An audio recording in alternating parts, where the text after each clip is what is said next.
Right, good morning, everybody. My name's Darren Hartley. I'm Chief Executive of TAROE Trust. Thank you for joining this morning. Before I proceed with anything further, I'll just say that our intention is to record this session because a number of people said that they're interested in what we're going to be discussing today, but unfortunately have other commitments. So if anybody's got any objections, could they please let me know now, please? Okay, that's great. I'll assume that your silence is tacit consent. Okay, next thing that I've got is just kind of a few housekeeping things. We're hosting this, for those of you who attended the first white paper webinar that we held a few weeks ago. This is on a slightly different platform because it's the kind of the traditional Zoom as opposed to the webinar Zoom platform, and it just allows a little bit more interactivity. It allows people to see who is participating and should lend itself a little bit more to the format which we're intending to use today. Could I just ask you, if you are, for the benefit of the other people, if you are not invited to speak, would you be able to put your microphone onto mute for no other reason that sometimes it can create background noise and interference, and hopefully that's for the benefit of everybody, really. There will be plenty of opportunities throughout today's session where you'll be able to kind of contribute and invite. So you'll be able to kind of unmute. There is also, hopefully, there should be the opportunity for you to use the chat function, and I'll try to monitor that as we go through, and also to issue reactions and so forth as we go through as well. I had a message this morning from Zoom to say that they've added to the functionality of the reactions. So if that's your thing, then great, please do so. I'm flying solo today, so I'll do my best to be able to monitor the chat, see the reactions, and do the various things that need to happen in the background to move to go slowly. But so fingers crossed that it will work okay. I've got a presentation that I'll put onto display in a moment. I think that you should still be able to see me when I'm talking as well, depending on your view, but it might be quite difficult for me to see you. So that's just a kind of a word in advance, but I'll again, hopefully I will be able to see you at the same time. Okay.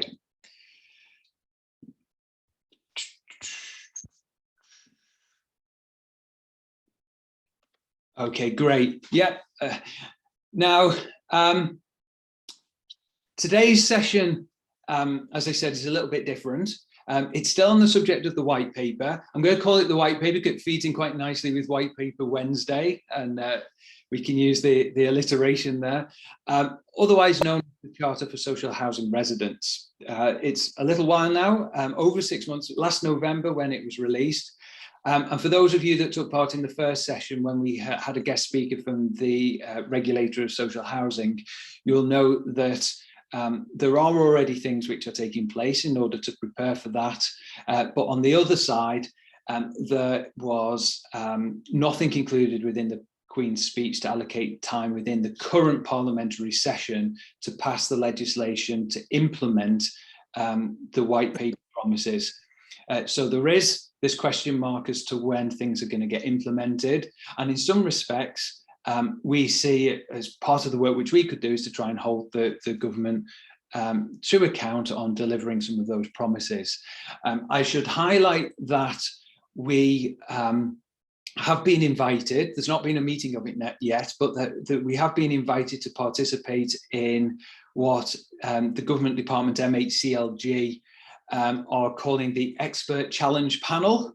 I don't know much about it at the moment because it's not met yet, but the first meeting is going to be scheduled to take place next week. And the idea behind that is that there will be a number of what they see as sector stakeholders who will be taking part in that. And the idea is so that they can be held to account on delivering. Of course, that is subject to the big caveat that the legislation has to pass, and it's not in the current programme. Okay, so I can't just check to see if we've had any questions yet. No, okay, so hopefully you can see the presentation. I've got a couple of housekeeping things on here where slides which kind of explain a little bit more about what we do, but I don't intend to go through that in any detail whatsoever, but just to note that the presentation will be available and be distributed to everybody after today's session. So there's no need for you to write notes or anything like that. Likewise, there will be a recording of this, or it's our intention to post to our new YouTube channel. And for those that are not familiar with that, if you type Tarot Trust into YouTube, you'll see that our last session, webinar 1 session, is already posted on there as well. We can include within the post-event information links to that also. Okay, so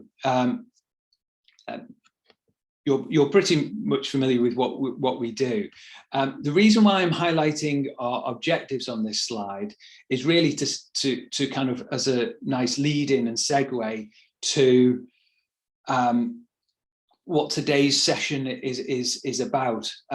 Back in 2018, it's quite a while ago now, we introduced and launched our latest manifesto for change, and that's the various kind of policy objectives which we lobby on and which we took opinions on from tenants and residents across the country, which represent our kind of our priorities and our objectives for our work, really. And the idea behind that is that our work will be shaped by tenants and residents' views.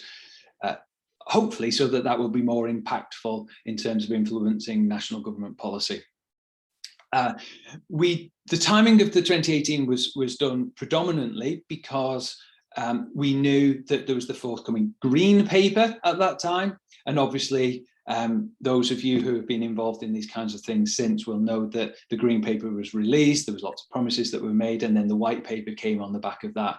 The reason for the delay is kind of reflected in us updating on Manifesto is predominantly because there was that significant delay in terms of the white paper as well. So it's really timely now for us to update that. The manifesto itself had 21 different areas, and we're pleased to see that a number of the areas which we called for change have been taken on board in the white paper.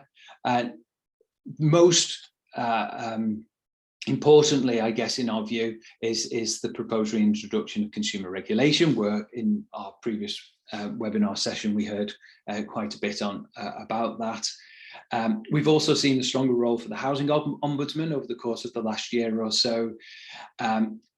We've seen a commitment in the white paper to review housing standards, and we've seen quite a lot of work that have been running alongside the white paper around the building and fire safety work.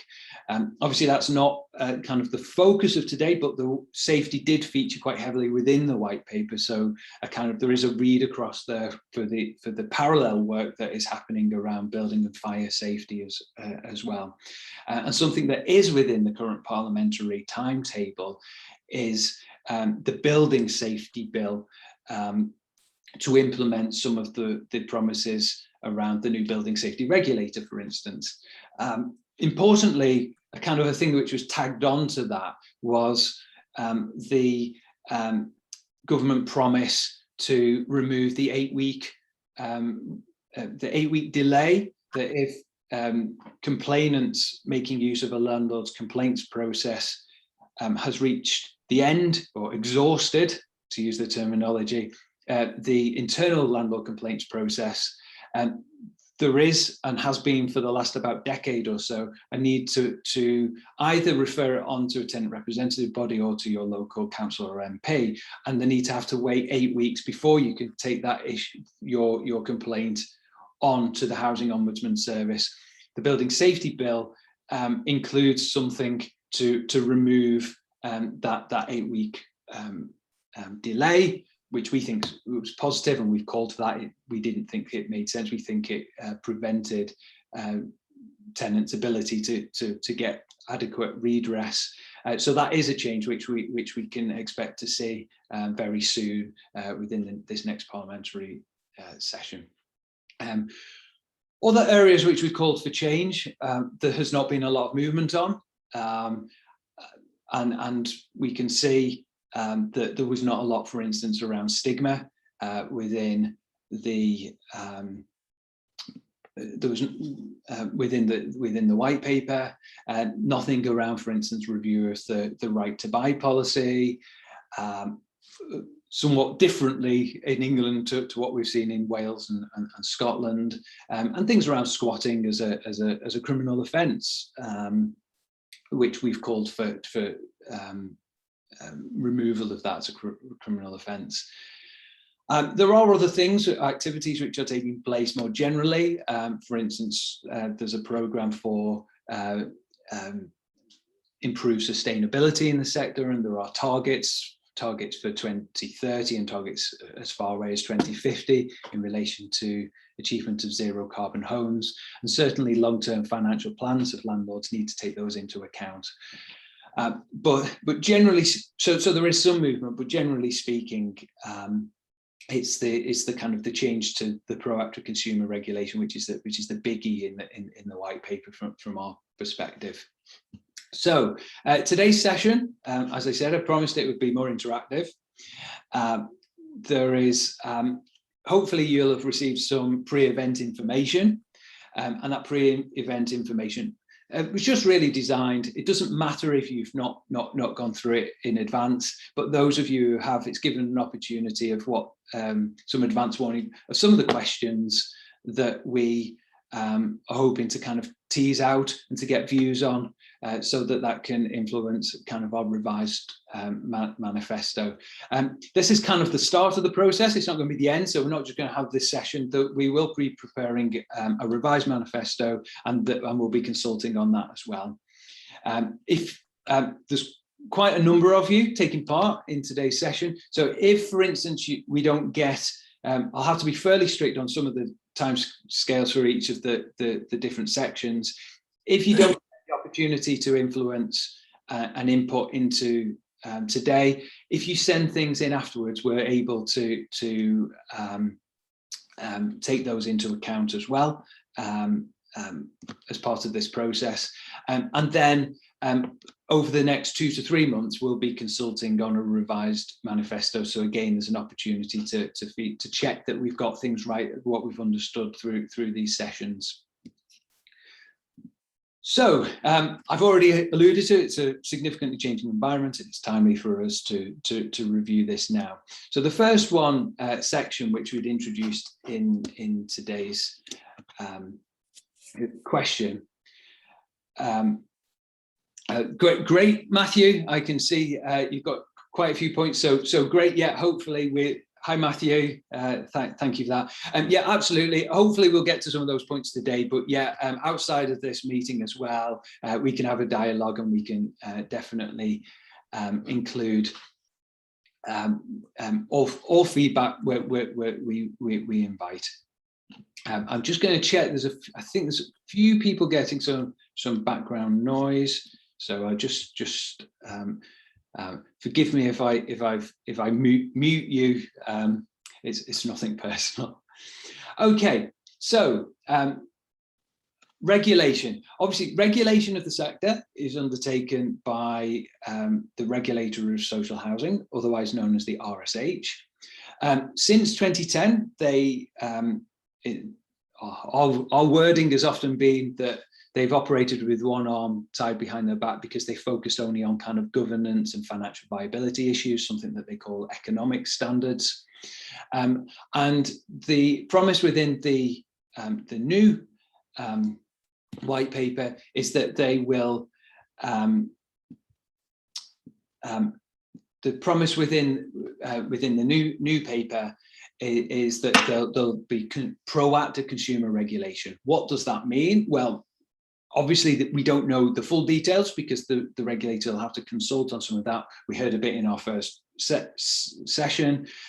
We think it will result in a return to some form of type of inspection type regime, not an inspection regime that we had necessarily in the old audit commission days, but an inspection in terms of, they already do something called in-depth assessments.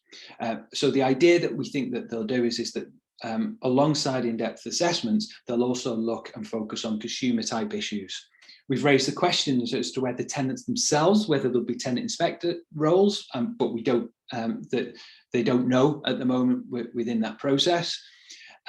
Certainly they've indicated that they will be looking to engage directly with tenants and tenant groups, though which ones, again, we don't know, and the methodology that which will sit behind that has to be developed. At the moment, they are only allowed, the regulator's only allowed to get involved in things where it breaches a standard called a serious detriment. That serious detriment is generally something which is threats to life and limb, really severe cases which might, for instance, impact on the health and safety of individuals, and that's going to be removed. So it is going to be a kind of a level playing field, or certainly that's the intention within the white paper. It would be a level playing field between consumer and economic standards. There's going to be some what they call tenant satisfaction measures. So there'll be regular survey information, and they will that will be access to the public. So tenants and residents will be able to access that information as well, and to review performance relative to other landlords, for instance, as well. But we know that's not going to be within a league table because they'll be sensitive to there being differences within that.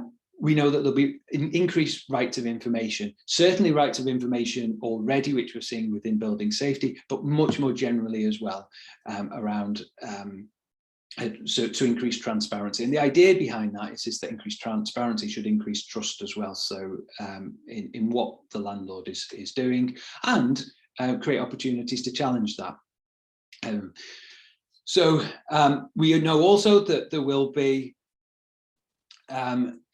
increased powers for the regulator. So if the landlord is not delivering against if the landlord is not delivering against the revised and beefed up standards, again, they'll be able to take action against the landlord. And then finally, there's going to be a requirement for a responsible person to be appointed within each and every landlord, so that who are responsible for consumer side issues matters, who's likely to be, we believe, a senior executive. But again, we need to look at that in the detail once the consultation takes place. I've had a question there, is that will the slides all be available? And yes, absolutely. The slideshow, this slideshow will be distributed following as part of the post-event information, and a recording of this session will also be available for you to access as well. So first set of questions, I guess.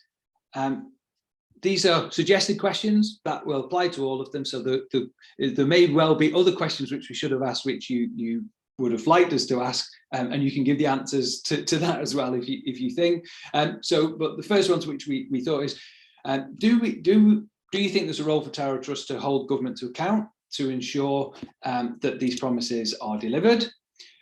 What does, in your view, effective consumer regulation look like? And we ask that because we think that if you think they've got something that's missed, or there's something which definitely needs to be included, then we could include that within any engagement that we've got with government. And has the government missed anything in relation to the way that they propose to regulate, albeit that there's not a lot of information already out there that you think should be included? So if anybody has, so I can't see everybody, so perhaps if you use the chat function, And if you want to ask your question as well, please let me know. So we've got first question there from Nigel. What scope is there for the application of other consumer rights law to the landlord-tenant relationship?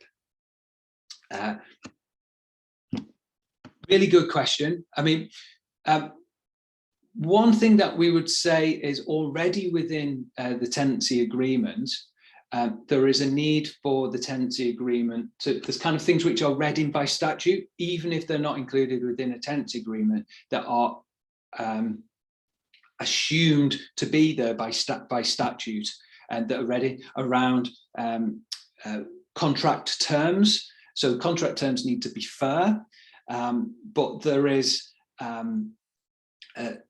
so yeah, contract terms have to be fair, and if they are deemed not to be, then they can be challenged. Of course, that requires it to go to a court of law and for it to be legally reviewed, and that's often kind of a last resort. It's timely and expensive.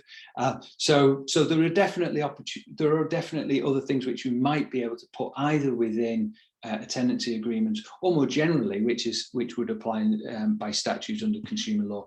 Is there anything that you really wanted to add to that, Nigel?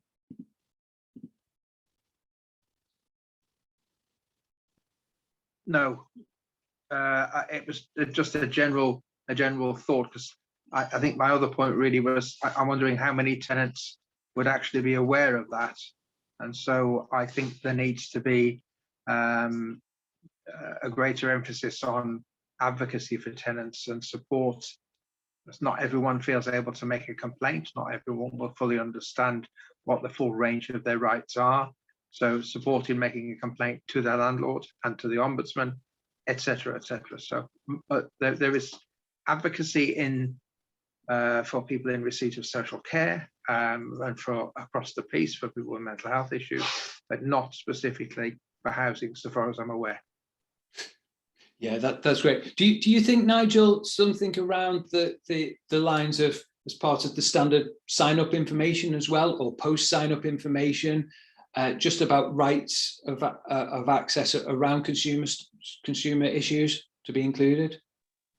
That might be helpful, but what I'm really thinking of, so the Care Act requires local authorities to commission independent advocacy to support people with that process, and I'm thinking something similar that would be independent of the sector, and maybe require local authorities, for example, or another body, perhaps the regulator, to commission independent advocacy to support residents and tenants with enforcing their rights.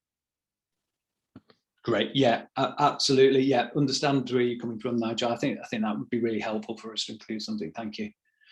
I can see there from Linda, effective consumer regulation must be independent of landlord, e.g. landlord representative and experts auditing each other, not peer review mates. Yeah, absolutely. Again, if anybody wants to, if Linda, if you wanted to come in with anything on that, by all means do so.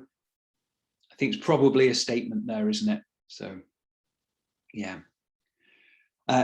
Question there from Alan. What will be needed is an enforcement method for any regulatory measures. How can this be put in place?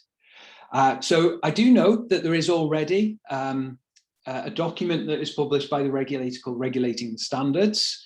Within that, it includes a set of current enforcement methods available to the regulator. They'll need to be reviewed in light of the white paper and in light of the proactive regulation of the consumer side things. I guess there's I guess what I would add there is one of the problems with enforcement of regulation is always the case that if you kind of penalise a landlord, and that enforcement is about fines, for instance, then that in some respects is taking money away that could otherwise be invested into services. So they do have a range of other enforcement measures. For instance, they can appoint people onto boards, they can direct organisations to take certain action, and they've already got quite an extensive set of regulatory powers to support that. but yeah, absolutely, they'll need to be reviewed as part of the broader general review to include consumer matters. Cyril says, how will small RSLs fit into the scheme of things? Yeah, absolutely. And the majority of landlords which are regulated by the regulator are the smaller landlords. Sorry, we just late arrival there. So yes, what we know is that they will regulate. So the regulator's words are that they'll regulate proportionately. So what that means is that if there is a more significant concern about a smaller landlord, they can implement the various powers that are available to them across the board, which apply across the board, regardless of whether you're a small or a large organisation. Some of the things where they do have lighter touch regulation for the smaller ones are definitely around the regulatory returns and the level of scrutiny, and certainly where I mentioned earlier about the in-depth assessments. In-depth assessments do not take place for those with less than 1,000, unless there are particular concerns where they can do a kind of a similar form of engagement.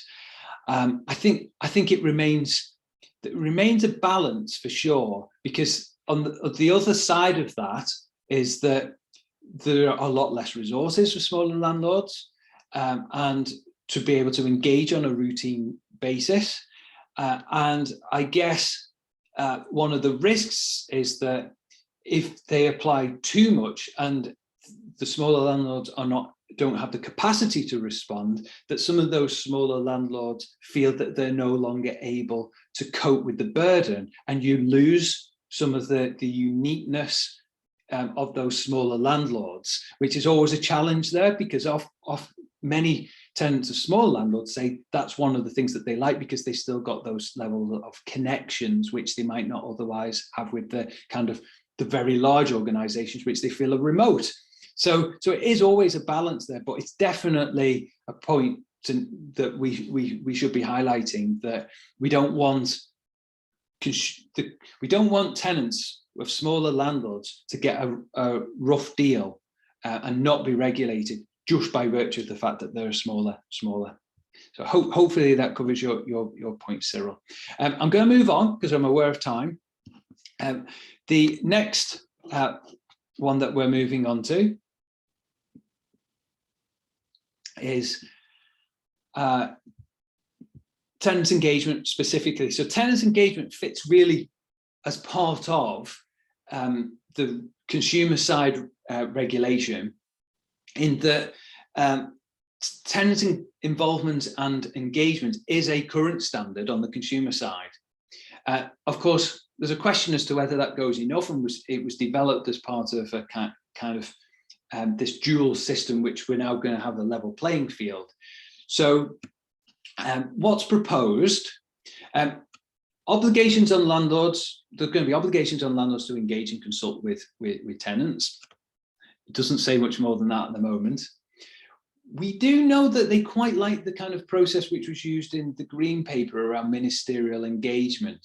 And we've had some criticism, and some criticism in the first section as well, about this problem about whether that means that tenants who participate in those events are kind of cherry-picked in some way because they're already part of the landlord's infrastructure, and how representative really is a handful of ministerial events versus the kind of the millions of tenants and residents across the country.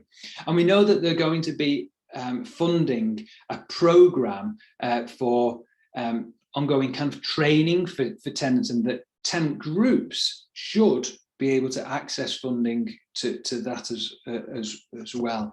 But again, there's not much details from it. That'll be, it won't be the regulator that will be running that, it'll be MHCLG directly that will be funding that empowerment programme. So I guess the big question here is anything else we can expect? Well, whilst they've not specifically said that, almost certainly there will be a review and an opportunity to influence that review of the tenant involvement and empowerment standard. Additionally, we can see as part of the Green Paper, there was a big question there about whether there needs to be a kind of a national body for tenants to represent tenants' views. And that was silent in the white paper, so it was completely omitted. Now, whether that was because they don't agree with that or because it's been put in the box of too difficult to do, we don't know. What we do know is the results of some exercises which took place around the green paper, and again within the slides I put up there, essentially what was a greatly overwhelming support amongst tenant groups for there to be something put in place. So whether that's just been rejected or ignored, we don't know, but it does remain a question there as to whether there should be something, and it suggests that there's a latent demand. What that looks like is a whole other question, and our view on that to date has been that actually need to ask tenants themselves across the country. There needs to be an exercise to ask tenants what function that body should do, how it should operate, what it should look like. So questions. I see there have been some that have been coming in already, so I can get to those in a moment. But whilst I'm doing that, here are some other questions which we thought of, and they are: do tenants need stronger rights of engagement with their landlord? Do independent tenant groups need greater rights and support? And I say independent tenant groups, what I mean by that is not tenant groups that have been set up by the landlord and facilitated and funded by the landlord, but independent groups as well that might have a different perspective. And is there a need for a national tenant body? So just going to have a look here at the chat. So, okay, there's a lot here that has been coming in. So Matthew has added about engagement with other regulatory bodies, like local fire and rescue service, which the Housing Ombudsman always cites. Well, fire regulations change, certainly. Okay, yeah, I mean, quite a big question there, Matthew. We know within the building safety legislation that there will be requirements on landlords, or what is usually the landlord, the responsible bodies, to engage with fire and rescue services. I think there's probably a question there. What you're alluding to is that a range of bodies that they need to routinely engage with, and certainly, yeah, that's something which could be included. Independent advocacy, free to use, particularly important for tenants. Absolutely, Nigel, that's something which we've been calling for. And if you're a leaseholder, there is Lease, which is funded by government to provide advice and support. And we think that there should be something similar, which is funded by government and has adequate resources. One option there is around a tenant levy, for instance, a levy from the rent. So the Housing Ombudsman Service is supported by a levy. Why could there not be a levy to support and fund something like that for tenant groups as well? Linda, so landlords are under pressure to look good. And certainly that's the case, Linda, with the onset of increased access to finance as well. They need to maintain a reputation to secure additional private finance. I'm sure there is a way to have landlord services reviewing each other through a centrally managed scheme. Okay, that interesting view. Be interested to see what other people think around that. I guess the question with that is whether landlords can be trusted to review each other, and what level of independence that would be versus to having an independent regulator doing that. Cyril's asked, should there be a small RSL resident group? If there's demand for that, we would definitely have something around that, Cyril. So yeah, if there's anybody that's interested in that, we will do so. Okay, so I can see that there's some discussions there between you, and certainly the feeling there, if I summarize some of that, is that engagement needs to be inclusive and accessible to a broad range of groups in the broadest sense of the word. So yeah, absolutely. So yeah, all tenants need to be have an opportunity to be engaged. So yeah, so in effect, it sounds like rights of audience, rights to be heard. So yeah, that's good. And I can see some additional comments there from Nigel around statutory obligations. And there's no reason why there couldn't be something included within statutes for that.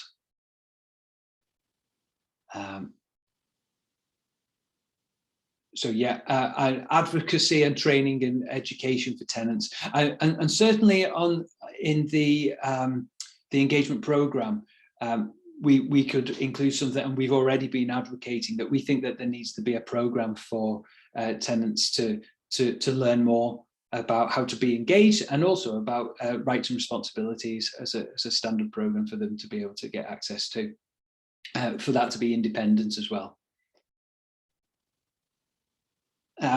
Question there about honesty, and yeah, definitely. I guess that links in with the communications more generally, doesn't it? Is that a need for honesty there? And yeah, and Matthew there has highlighted about how tenants can be too scared to raise their heads, and we often hear that question. And I guess that's the question about, if you've got independent groups, there's safety in numbers. And if you've got independent groups that issues can be raised with, then there's the protection of raising that with the independent groups. So yeah, absolutely. Okay, aware of time, so I'm going to move on a little bit. Next one is about supply. So I'm just going to move so I can see my screen a little bit better. Okay, so what does the government say about supply? So what they've highlighted is that there's almost 500,000 new affordable homes that have been built since 2010. So I guess what they'll say is on our watch, that have been and 142,000 of those have been for social rent. That's the kind of, for those that are not familiar, social rent's the kind of the lower rent, deemed to be more affordable than the so-called affordable rent, which is set at 80% of market levels and is often definitely not affordable for many tenants. Within the publication, they've reaffirmed what they call the Affordable Homes Programme, and they've given a commitment to deliver up to 180,000 new homes, although it should be highlighted that half of those only would be for both combined social and affordable rent. So half of them are for kind of shared ownership, home ownership types of options. And that very much kind of re-emphasises the government's current strong preference for home ownership options through their funding routes for new supply. And then more generally, you can, and I've got another slide which I'll show in a moment, that within the rented options, more recently, they have been mostly affordable completions as opposed to social rent. So again, raising questions there. And so that also then leads into questions there about funding. And I've kind of left that open there. Funding generally, there has been much lower levels of grant funding available than historically has been available.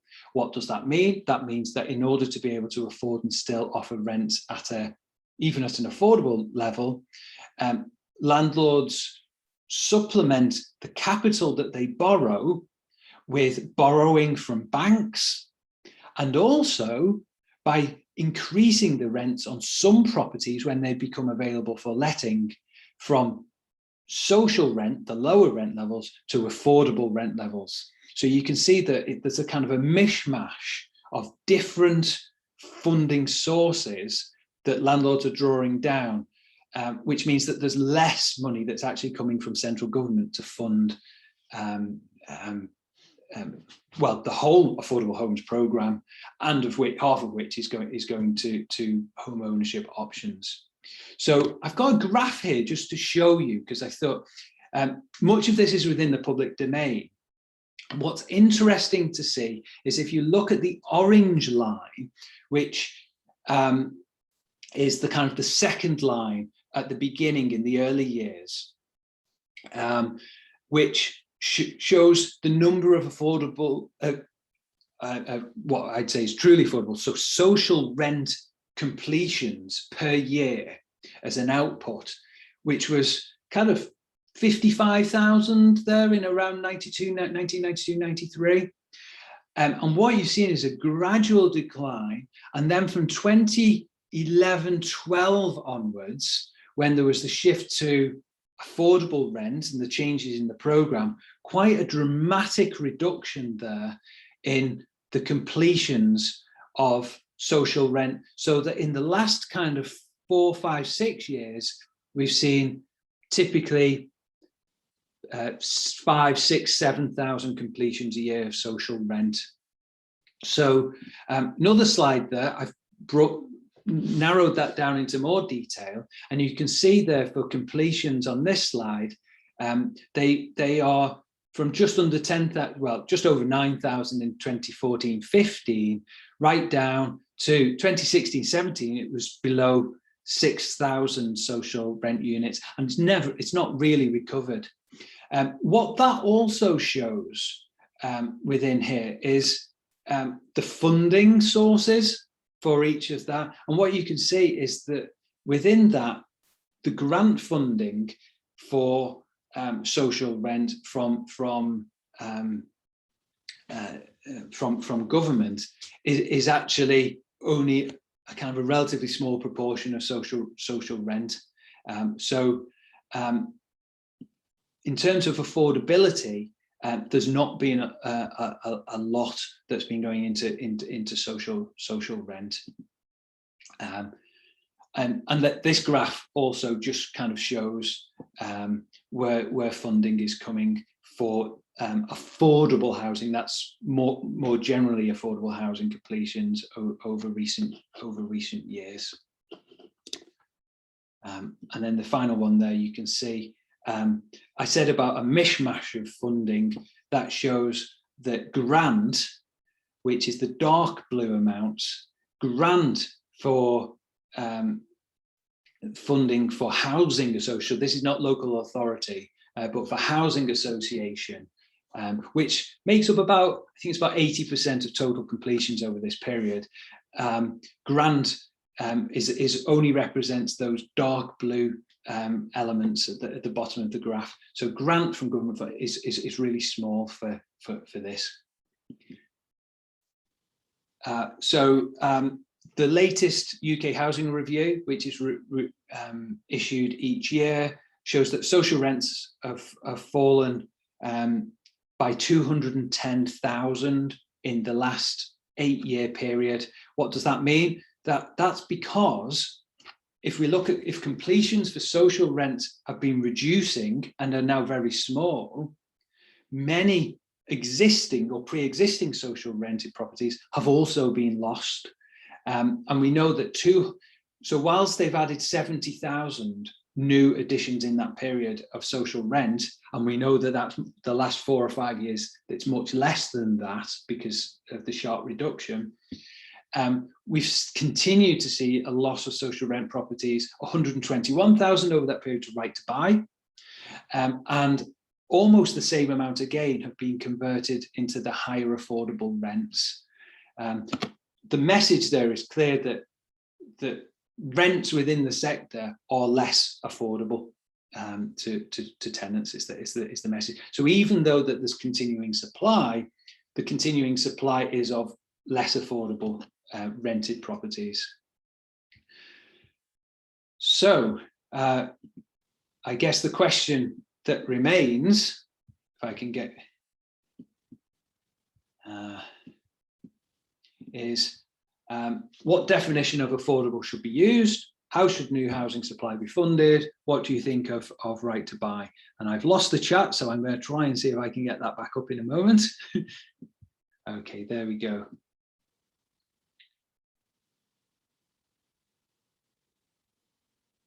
So yeah, we can see some comments there from Matthew, really helpful there about design of new units can be done by architects specialising in low-cost building and low-cost construction methods. Nigel,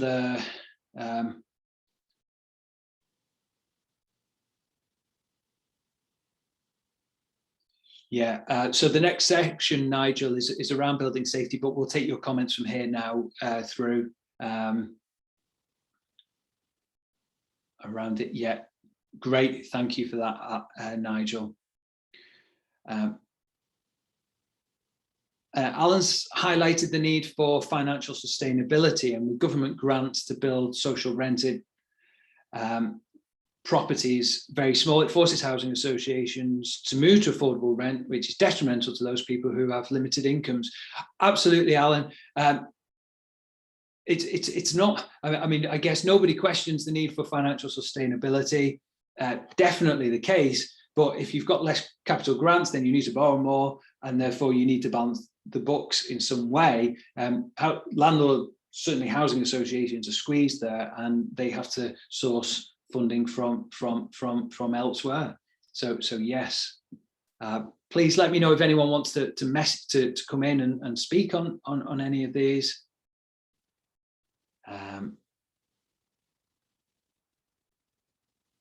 But yeah, Val highlighted the need for more social rented properties than affordable rented properties, as people can't afford affordable rent. Yeah, I mean, there's a question there, isn't there, about whether even social rent is affordable for some people, and there have been pilot projects for what's been called living rents, to set rents according to different criteria. The existing formulas for social rents even date back to the late 1990s. So there's questions there as to whether that should be reviewed.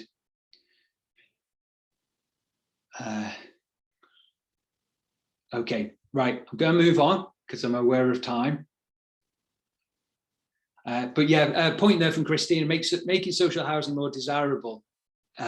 Absolutely is key, isn't it?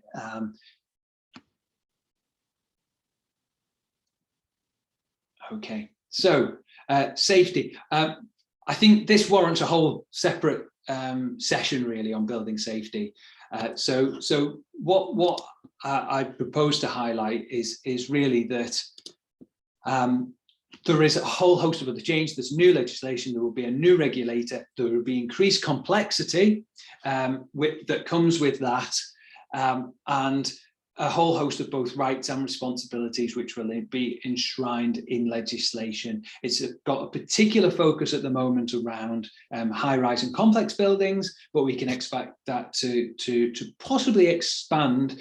And there are some specific requirements within the building safety legislation around the establishment of resident engagement strategies, which are going to be accessible and include a range of other information which will be accessible around building fire safety.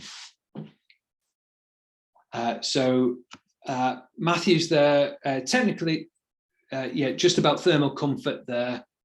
Yeah, absolutely.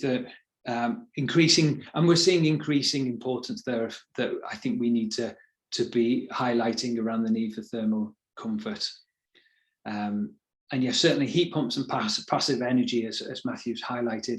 I guess the other side where we sometimes get some feedback on that, Matthew, is sometimes they are more difficult to modulate and to regulate the temperature in the buildings if you have been making use of more traditional mechanisms, because sometimes, and I think this highlights a kind of a broader travesty that we have to face up to in this country, is that some people choose to go cold in order to manage their finances. And I think there's questions there about whether actually how are the newer technologies to be used. So it's not just about installing the technology. I think there's probably something there that could be learned around better use and knowledge of those technologies when they're implemented. Yeah, Alan's highlighted the need for safety to currently excluding the input of developers to allow. So I guess within the new building safety bill, we know that there will be a kind of almost like a a living will or a passport that goes with buildings through the life of the buildings from the design stage right through to ongoing management.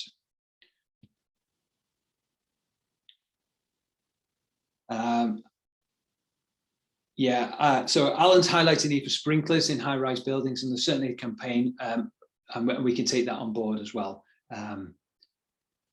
Yeah, absolutely. Future-proofing. Yeah, really important. Questions though over right to buy that Cyril's brought in about whether it's a bribe, and the numbers that subsequently end up in the private rented sector. It's interesting that Wales and Scotland have chosen to not continue with the right to buy policies that were previously in place in those devolved administrations.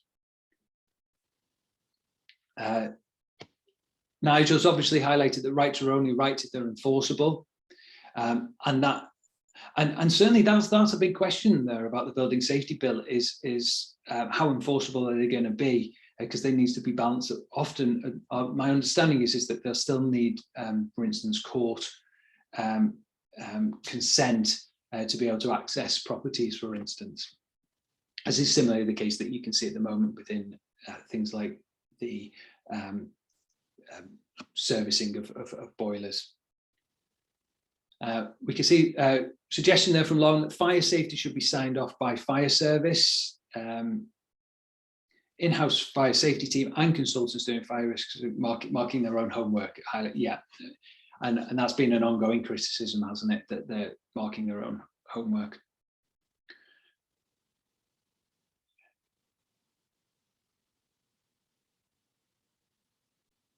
And Jones highlighted about the financial assessment, and that's really one about affordability, isn't it? Again, if you're kind of setting the threshold too high to be able to access and be allocated a property, it suggests that the accommodation that's being made of the supply is not meeting the true need that is there. Yeah. And also whether they then overstretch. It comes back to simple one, doesn't it, Joan, of affordability. They should be truly affordable. So, yeah. Alan's asked the question, are we including private renting? So private rented sector falls strictly outside of our charitable objects. So not directly, but we're always interested in the activities of the private rented sector. And interesting, we're seeing that some of the standards in the private rented sector, if you take, for instance, some of the work and requirements on electrical safety, which has overtaken the social or regulated housing sector. So it's always of interest, but it's strictly outside our charitable scope. Okay, thank you for all those comments. That's really helpful. I'm going to move on to housing standards, and the biggie really here is government has committed to reviewing the Decent Home Standard. The last time that was even updated was 2006, and the original ones date back to the late 90s, launched which were then launched in 2001 too. So just a summary there of what the standards say. Essentially, it's got to meet current statutory minimum standards. It's got to be in a reasonable state of repair. It has to have reasonably modern facilities. Question, what does reasonably modern mean?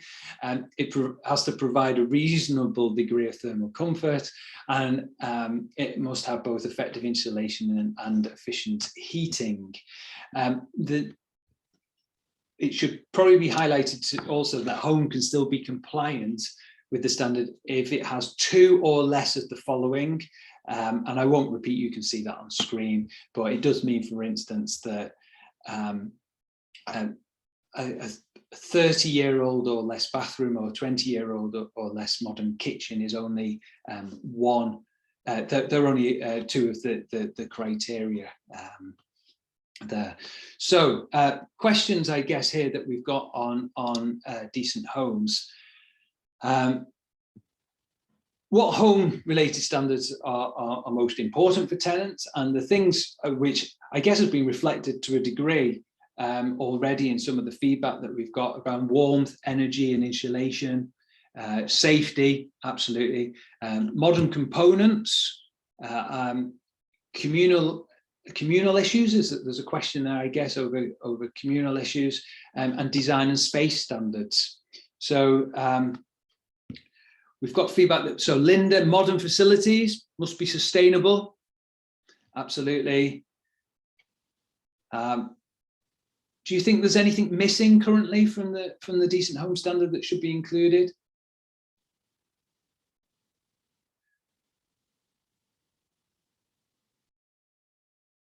So yeah, Alan, housing standards need to be reviewed, especially on size and environment. Yeah, cost of additional building, but I guess that needs to be balanced, Alan, against the ongoing costs of having to manage properties which are perhaps not suitable or fit for purpose as well. A really interesting view there from Matthew, and something which could be, definitely constructive to be able to see, is that the standard explicitly states that maintenance is a regular occurrence, as in the home standard. Yeah, absolutely. I can see how that would be. That's really helpful. And then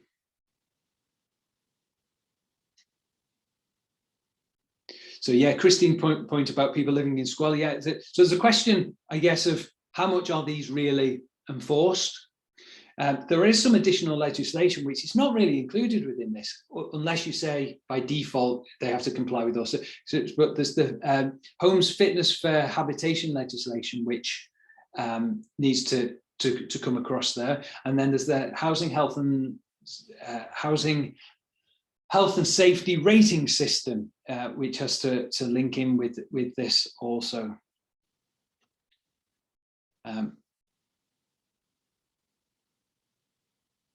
So yeah, repairs, yeah, definitely. Keeping cool, yeah, absolutely, Nigel, yeah. And Linda's highlighted about how 10 and 20-year measures could be arbitrary. It's about individual quality and durability of fittings and individual needs. Yeah, so we do sometimes hear people say, well, actually, my kitchen or bathroom is 20 years old. But so yeah, we've got a 20-year-old kitchen, but it's perfectly, and that wouldn't necessarily mean, depending on your compliance with the other standards, that they fall short of decent home standards, but it could do. So yeah, that's a really good point, Linda. Yeah, and Matthew saying the other legislation should be brought into the overall standard. Yeah, absolutely. Yeah. Yeah. And yeah, definitely. Okay, so we're of time, so I'm going to move on. Really great contributions there. Yeah, and Lawrence just highlighted about the kind of wider issues there. Services, pest control, rubbish, community, green spaces, and investment. Yeah, absolutely.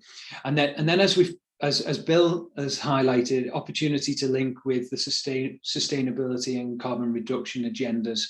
So we are definitely, we do also participate in it's under a different government department, BEIS, otherwise known as BEIS, that has something called the Social Housing Decarbonisation Fund, yeah, we think, and I think it's a good point to highlight, Bill, that sustainability standards and carbon reduction standards should be included with it as integral parts of the decent home standards, and I can see that there's a support there from others as well, to including that. Okay, see if I can move on.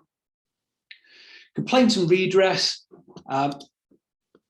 in some respects, we've included this for completeness, but I've covered some of this as we've been going through.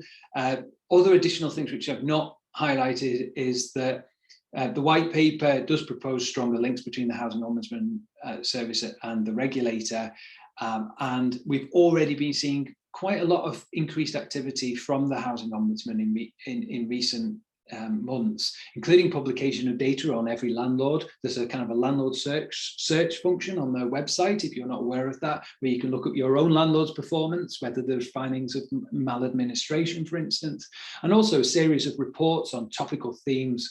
And they've got one at the moment around damp, mold and condensation, which they are looking into on the back of some horrific findings for individual circumstances for tenants to find themselves in that area.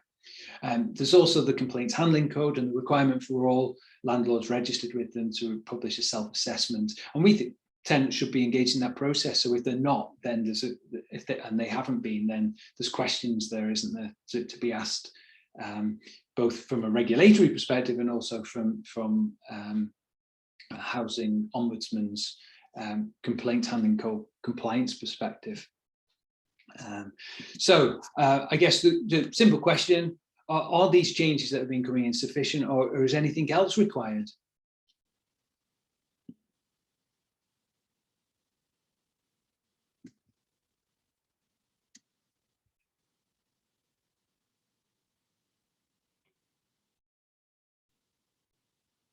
Yeah, so Matthew's highlighted the delays. So yeah, if you're seeking redress, it's all well and good that the time is reduced for you to take the complaint to the Housing Ombudsman. But if it then takes an inordinate amount of time in order to get to a resolution, then that's not going to be that helpful, is it?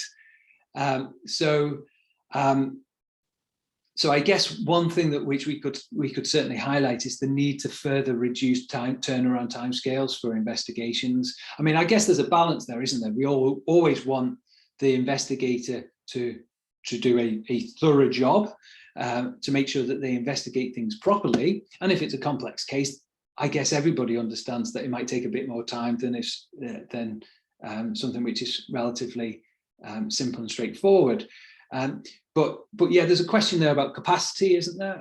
And also about funding. If it's funded, Housing Ombudsman Service is funded out of a levy from tenants' rents at the moment, and they've wanted to keep that levy low. But if the levy, I guess there's another question there, is that if the levy was increased to increase capacity to improve turnaround times, would tenants be supportive of that? So but Alan's highlighted the Ombudsman moving in the right direction, but it's going to take time. Yeah, for sure. Of course, the Ombudsman Service has set up the tenant panel as well, and I think possibly some people today actually are participating in that. But yeah, it's going to take time to bear fruit, isn't it? Now, I just highlighted about the compensation often being inadequate. Okay, that's helpful feedback, really, Nigel. Thank you.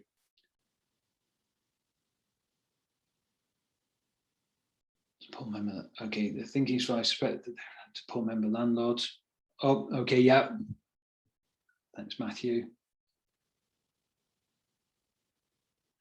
Yeah, Lauren's highlighted that if you can get things right earlier on, for instance, about engagement with tenant groups, then it might prevent going to the complaints. The complaint going to the Housing Ombudsman, which in turn reduces their workload, which means that they should hopefully be able to increase their turnaround times as well. So yeah, good points there around compensation levels being adequate. Yeah, and actually we could recommend that they review their whole approach to compensation, couldn't we? Okay, and whether the landlords pay. Yeah, okay, that's good. Thank you. Okay, aware of time, so I shall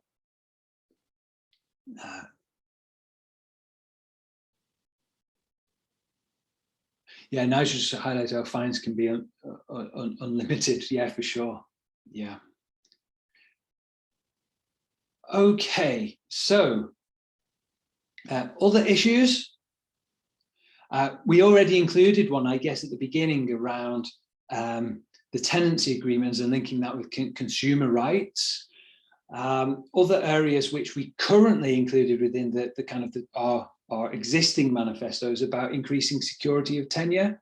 There's been movement back on that in recent years with the inclusion of fixed term tenancies. And we've seen a number of bodies. I think Peabody, for instance, was one of the high profile landlords that stopped the use of fixed term tenancies for a range of reasons, because you've got the administrative burden of that, and then secondly, well, what do you do at the end of the fixed term period if you've got limited alternative available accommodation as well? Changes to national accounting principle was quite a technical issue which we'd included there, but essentially the point which we were making is that our current approach says if you borrow, it goes on the public sector borrowing rate, but other countries like France, that if you've got an income stream from those investments, then it offsets one against the other. But in this country, we don't do that. So it was something which was included in earlier UK housing review reports that highlighted that we kind of take the downside and include that as the borrowing, but we don't take the upside to say, but we've got income that's coming in a return from that. And it's a similar approach to things like, say, we might have railways. We might invest in the railways, but we might get a return from the railways if they weren't privatized. You get a return from that. So France, for instance, would offset one against the other, and we don't do that in this country. Probably a discussion for another day, but yeah. So other areas we've got.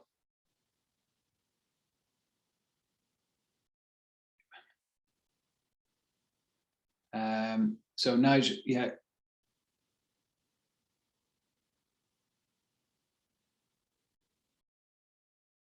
Yeah, so Nigel's just highlighting how the law for some of those things are still there. So yeah, individual landlords might choose not to apply them, but other landlords will choose to apply them and do apply them. And he's highlighting that needs to stop, and we need to continue to highlight that as something which needs, especially given that, yeah, out of step with current thinking. I agree, Nigel. Sorry,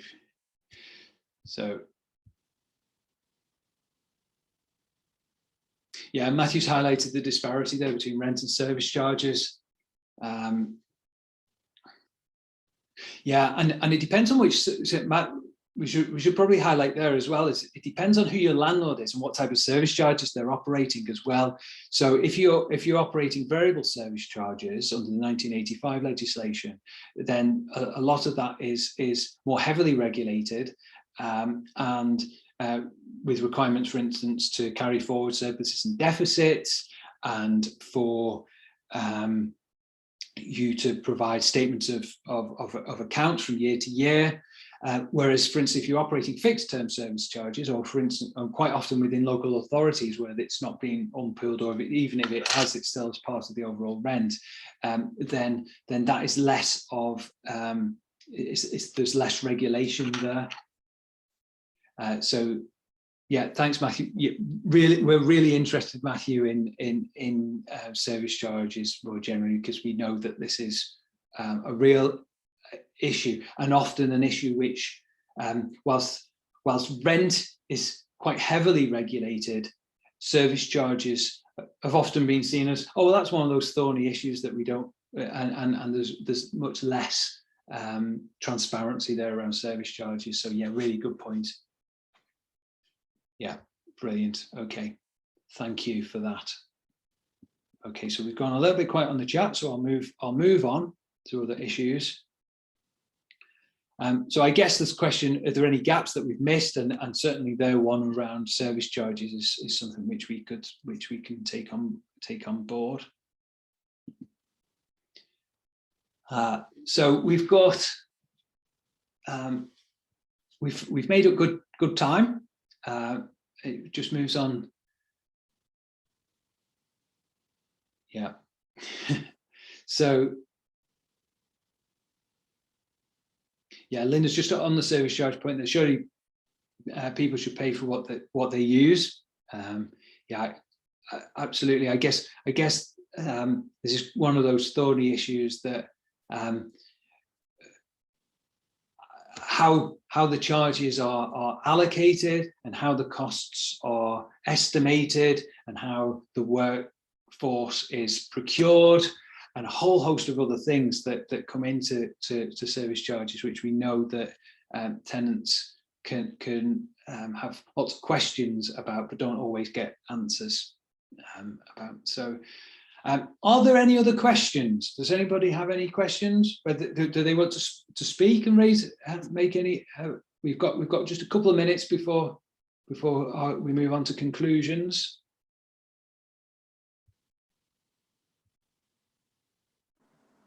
Just to say, I think we've got our work cut out going forward, haven't we? That's Joan. Yeah, I think so, Joan. There's definitely a lot. We've only been able to touch on at the surface of a very broad range of issues, and certainly I think that we need to kind of delve down into some of these more detail into some of these issues which have been raised today. But as I said, it's the start of a dialogue. There's a lot to get to grips with, but yeah, really helpful and fantastic feedback that we've got throughout today, which is really valuable, and we'll be able to take all of that into account. So I'll be downloading and saving the chat as well, so that we can review that afterwards, as well as the feedback generally in today's session and recording. Yeah, as Christine's just highlighted there, it's when the service charge is when it breaks down, but you still have to. So you might be paying for a service, but that you're not actually receiving as well. It works the other way, doesn't it, as well? So yeah, summarising Alan's asked if we can summarise the results. Effectively, yeah, that's our intention. What we'd like to do is to kind of collate this into a kind of a revised document, really, to say this is what the feedback, this is how we've accommodated it within the revised manifesto, and then what do you think, have we captured what you've been looking for? So great. So yeah, any other comments or even ideas for future sessions that you particularly want us to look into?